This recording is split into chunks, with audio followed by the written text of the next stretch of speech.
DIY ako lagi, no? Pagdating sa motor ko. Simula nung bagong bili ko to ay hindi ako nagpapamekaniko. Pagbuo ng panggilid, hindi rin ako nagpapakabit sa mga mekaniko kasi tiwala ako sa sarili ko na kaya kong gawin. At sa lahat ng mga nagagawa ko sa motor ko is wala naging problema, no?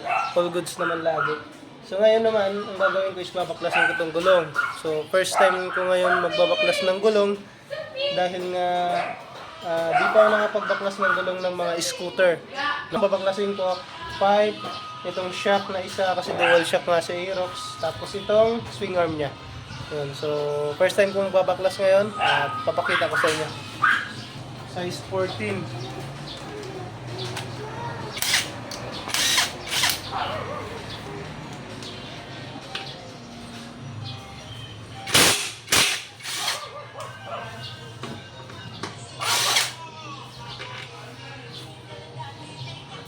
Dumi ko. Ayan. Nilinisan ko na rin tong mga tornilyo niya. Sobrang dumi.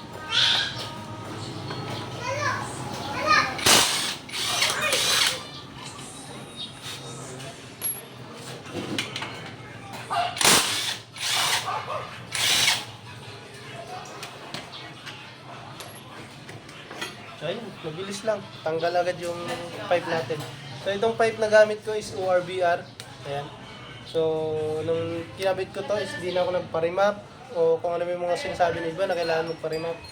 So, tiwala naman ako sa mga sabi ng ibang expert. So, may mga expert din talaga na kailangan i-remap. May expert din naman sasabi na no need mag-remap.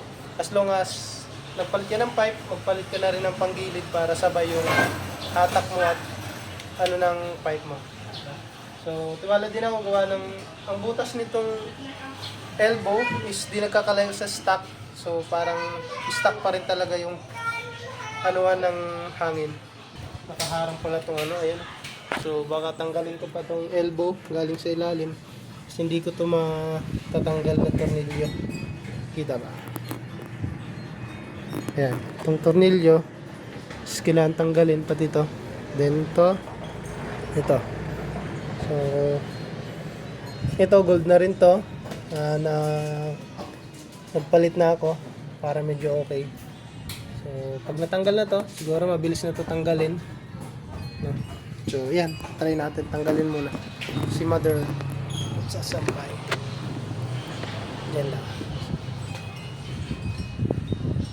Lulukutin ko muna yung ilalim para matanggal tong elbow.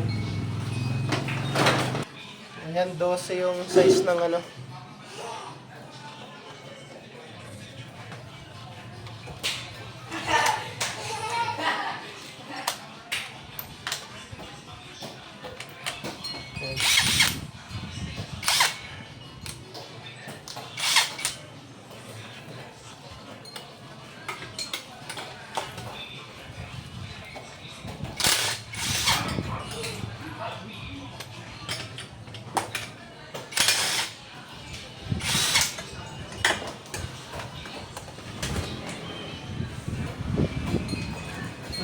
Dali lang tanggalin.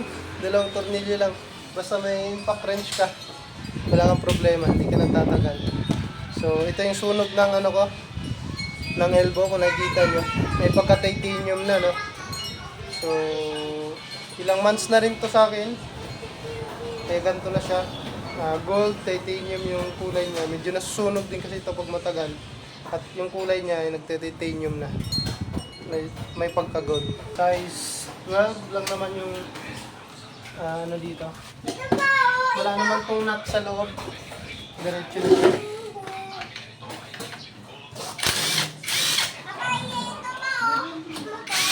Pasok doon!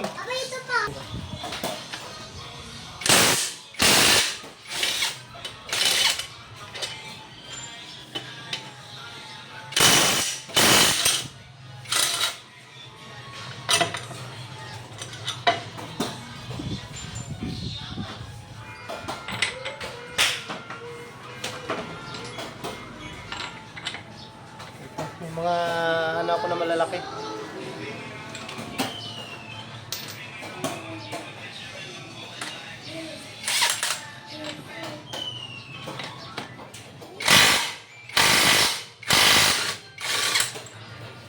matigas pag ano. Matagal bago matanggal. Hindi na.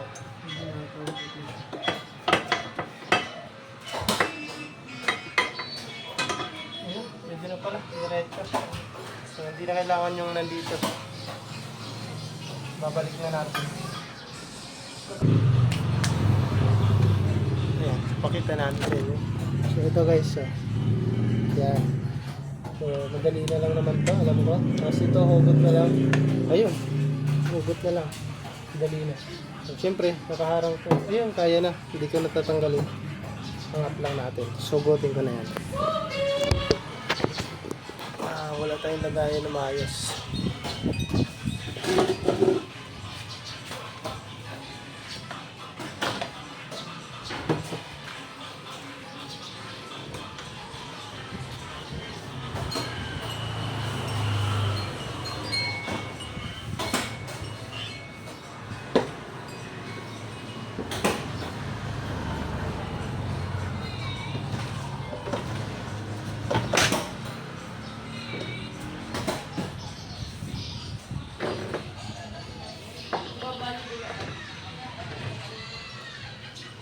Ayan, tanggal na yung gulong.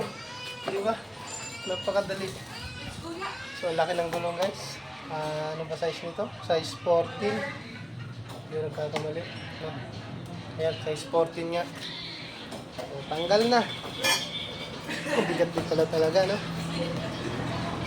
So, ito yung brake shoe niya. Parating na rin naman na yung ano ko. Sun Racing na brake shoe. Hindi ko na tatanggalin ko na itong luma. Ayan. Pakita ko sa yung luma. Siguro ano na to 7 months. Simula nung nabili ko yung motor. Ayan. So, ayan o, yung stock ng ano, Yamaha. Parang may ang kinis na guys. Parang binutas-butasan lang nila. Ayan o. Kung nakikita dyan sa camera. Dito siya. Ayan. So parang binutas-butasan lang nila. Ayan. Tinanggal ko na. Ayan na. Ito nakita. Kasi naka-front cam lang ako. Ayan. So makapal pa siya. Oo. Tagal pa nito. Kasi stock na naman talaga. Stock from Yamaha. Then ito lilinisan ko na rin tong ano. Dito kasi sobrang dumi na. Dahil lang pala bakit binaklas ko na to. Kasi ayan, itong mga napupudpud na at pag tumatagal parang nasusunog siya or nag-iiba yung amoy pag matagal biyahe ko at panay preno ako. Danas ko siya lalo pag paakyat dun sa bundok na inakyatan ko is akyat baba, preno, tapos andar, preno, lalo pag patirik na pababa. So parang may naamoy ako na parang kung nasunog talaga siya. So, ito yung dahilan nun. Then, linisan na rin natin to. Tapos, ayun lang. Pag dumating na mamaya yung Sun Racing, ay kakabit ko na rin yan dito. So, ayan. Dali lang magbaklas ng motor. Pag may tools ka lang, kahit di ka mekaniko. Pero ako kasi medyo nag-aaral na mag-mekaniko sa mga parts sa labas ng motor, maliban sa makina, no? Pero yung panggilid dito is kayang-kaya ko na yung gawin. Diba? So, pag-aaral na rin ng sa online, panunood, so madali lang tayo matuto pag may gamit tayo. So, ayan na. Nabaklas na natin, linisan na rin natin. Tapos dito banda, linisan na rin kasi pag may nakabit gulong, hirap din ito linisan, di ba? Ayan, yung mga ditong parts. So, lilinisan ko na rin yun. Ayan, so, ayun lang guys. Wala pa naman yung Sun Racing na gulong. Lilinisan ko na muna to tapos update na lang natin sa sunod na video, diba? So madali lang. So ayan na. Kita-kits.